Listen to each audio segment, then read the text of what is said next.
Intuition, 0. In terms of projecting his personal motivation, 0. Thinking, projecting out to see how we can affect other people, 1, minimal. Sensation or sensibility, being able to respond to others practically or interact with other people in a conscious and conscientious and realistic way without making it really overly personal. That's the 7 point. That's his strong points. His ability to take in feelings is 4. That's his second quality. So he knows how to respond and he knows how to take in feelings or respond. On a personal level, if he had a teacher that that liked him, he would do really well. If he had teachers that didn't like him, he would have trouble dealing with it. He would follow his own way. If he got responses he didn't like, or people didn't like what he was saying, it would be significantly challenging for him. And he would work to try and find a way to be appreciated, understand why, what's happening. So this ability to understand who's getting satisfied and what the results of relationship, what's benefited, what's gained, that's the setting chart. And really the 7th, 8th house going into the 6th. Okay. But the emphasis on sensation and interaction, how people relate to each other and how to respond to people, what other people need and how one has to react, he's really strong in this. The ability to be a counselor and be conscientious of where someone's coming from, what they need to hear, really is a really strong suit. In the worlds of self-relationships concerns, or the fire houses 1, the relationship houses, or the air houses 5, concern houses 2 is for earth, and the reward houses 5. So by far, his ability to communicate and express rewards and emotional qualities is really accentuated in the houses. It's there in the signs. The concern, there's still, the earth and the water are still fairly strong in the signs, but the fire and all the fire houses, the fire signs are all the weakest. So you're not going to see this enthusiastic, energetic type of person.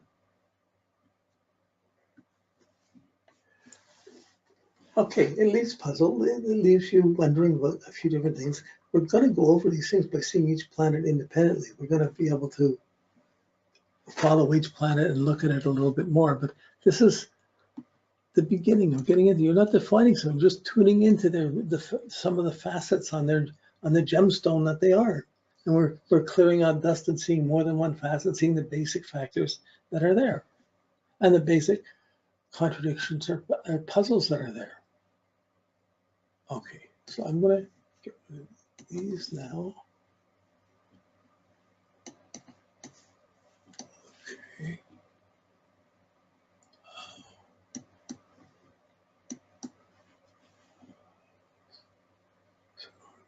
So I have to put this in the right place.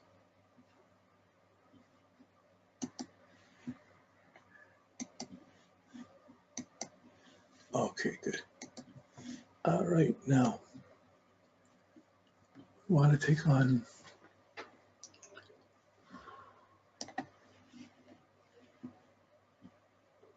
I think I have the charts for each one here. Yes, okay. I'm going to start with his moon. Okay. We go through, now we've done the general overview. We want to get to the individual planet. Each planet is a special function, a certain level of consciousness or a dimension of being. And the moon, your family, your home, your ability to reflect on your past, on your mother, your need for security, what you need for security, how you feel, how secure you feel in the moment.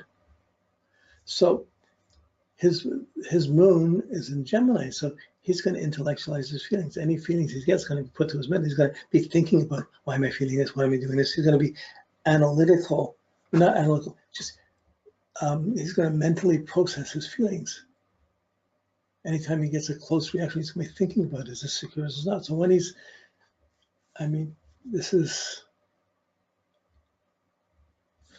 this person is thinking about the past, having different ideas about this, has opinion about this, has ideas about this, has ideas about this, but it's not the most stable place for the moon. The moon likes to feel, as in Cancer. Here, the feelings are detached from feelings. They're being put into thoughts, into ideas. They're being affected by the Gemini. So having to think one way, having to live the moon according to those ideas, having to follow his own ideas and live by his own ideas, and to be able to even interpret the relativity of his feelings.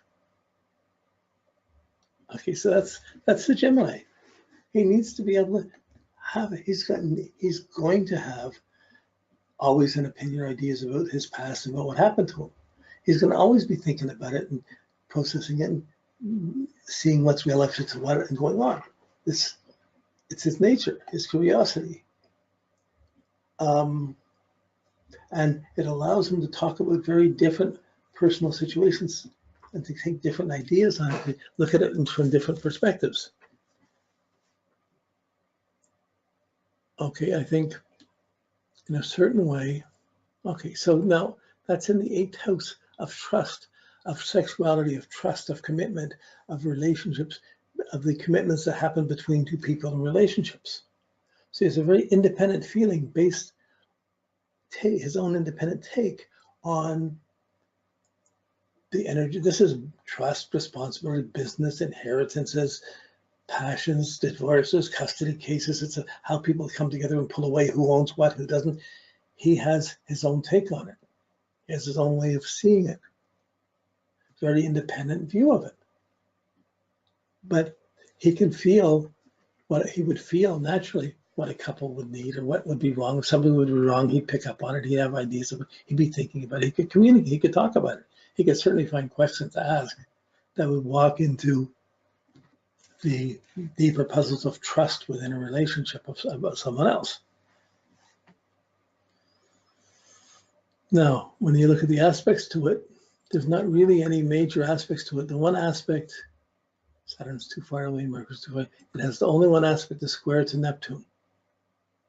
And the Neptune squaring his moon means there's from home, from the past. Neptune's the confusion of the past, the confusion of some deep secrets at home, some phobias or hidden things. But Neptune caused a lot of confusion for his feelings. So it means his feelings aren't exactly reliable. They're kind of spacey. He gets caught in guilt or dependencies, expectations. These then get intellectualized or idealized or thought about by his moon. Should I do this way? Should I do that way? He gets so many ideas about impressions, so many ideas about what's going on. And like when he's trying to explain things, he can look from any which way and see, well, he would be sensitive to guilt. He could see anybody he'd pick up on anybody's guilt or sorrow or dependency, because he has a natural inclination to have that in himself. Now, I find this really fascinating because his moon is intellectualized from one side, and at the same time is squared by Neptune and somewhat confused and not reliable. His feelings aren't always reliable. He gets all these ideas, but can't always rely on them. They're always changing. So what does he do?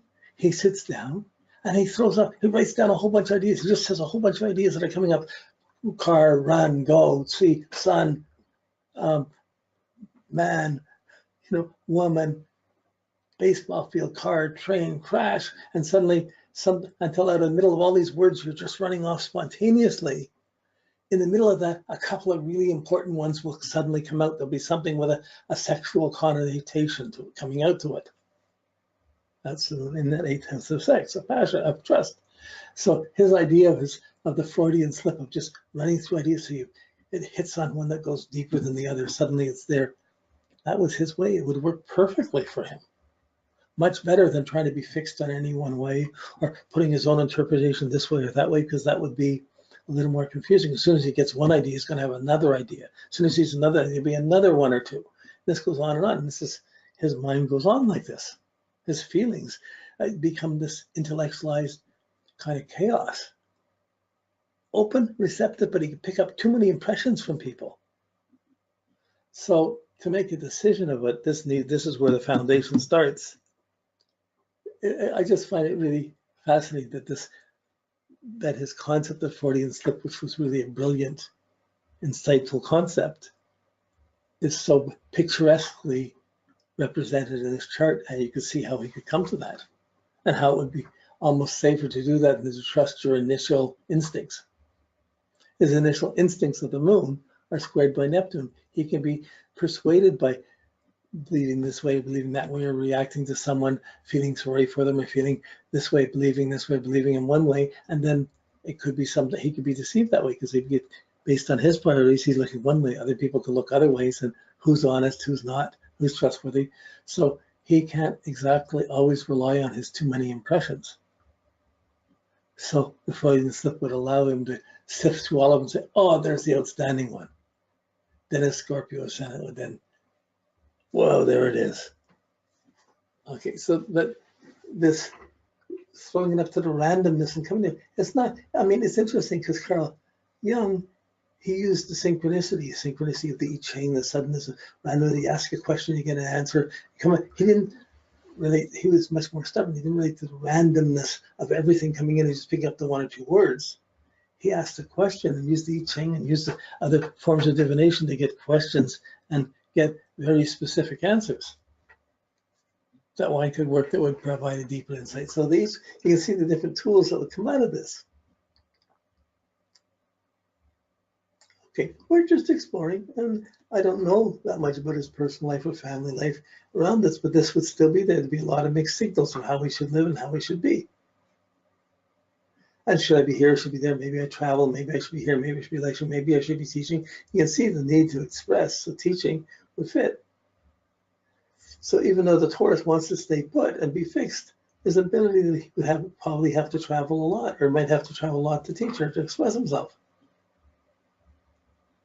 Okay, it's only one aspect. So you know the Neptune comes in, he has difficulty with closeness, with really sincere, close, deep feelings and the expectations of how he's supposed to be when he runs across it. He can interpret them, he can see the goods and bads around it, but to expect it of him is difficult.